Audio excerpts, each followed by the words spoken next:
ये 1991 का डॉक्यूमेंट है। जयशंकर जी उस वक्त तो कहीं न कहीं छोटे अधिकारी रहे होंगे। सवाल ये हमारी सरकार और आपकी सरकार का नहीं है। सवाल ये है कि 1947 से पाकिस्तान को हम आतंकी राष्ट्र मानते हैं। 78 साल से कश्मीर के मुद्दे पर हमारी उनके साथ लड़ाई चल रही है। हमारे कश्मीर के हिस्से को पाकिस्तान ने अपने कब्जे में कर रखा है।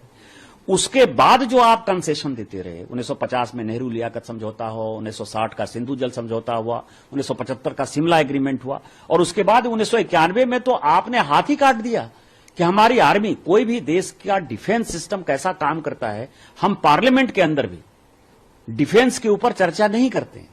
पार्लियामेंट के अंदर भी डिफेंस के स्ट्रेटेजिक चीजों के बारे में कोई जवाब नहीं दिया जाता है। इवन स्टैंडिंग कमेटी की मीटिंग में भी यह कहा जाता है कि नेशनल सिक्योरिटी का सवाल है। नेशनल सिक्योरिटी क्या होती है?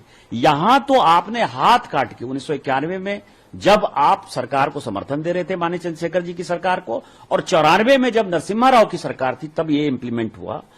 आपने तो हाथ काट के लिख दिया कि हमारी आर्मी कहां डिप्लॉय होगी, आपकी नेवी कहां डिप्लॉय होगी, आपका एयरफोर्स कैसे फंक्शन करेगा, वो कैसे एक्सरसाइज करेगा।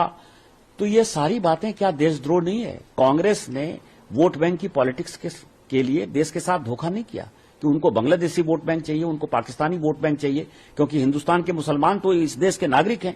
उनको पता है कि उनके कब्जे में नहीं आने वाले हैं। ऐसा वोट बैंक जो किराएदार बना हुआ है, उस कारण से किया। और मुझे लगता है कि भारत सरकार को इसके ऊपर जो है देशद्रोह का मुकदमा चालू करना चाहिए, और इस एग्रीमेंट के ऊपर जो एग्रीमेंट बनाने वाले थे, करने वाले थे, उनके ऊपर वो जिंदा है या नहीं जिंदा है वो उनका अपना सवाल है, लेकिन किस परिस्थिति में हुआ ये देश को बताना चाहिए और कांग्रेस के ऊपर एफआईआर करना चाहिए। सर्वप्रथम सबसे पहले तो निशिकांत दुबे अपनी बेवकूफी बार बार प्रदर्शित करते हैं। राजीव जी ने 6 मार्च 1991 को चंद्रशेखर जी की सरकार से समर्थन वापस ले लिया था। पहली बात, ये शायद अप्रैल 1991 का साइन किया हुआ अग्रीमेंट है। ये अग्रीमेंट पीस टाइम का है।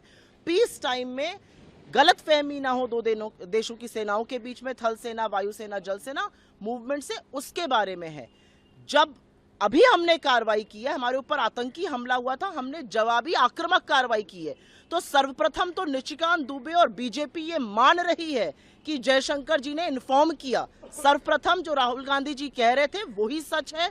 जयशंकर जी ने इन्फॉर्म किया पाकिस्तान को, और उसकी पुष्टि खुद बीजेपी कर रही है।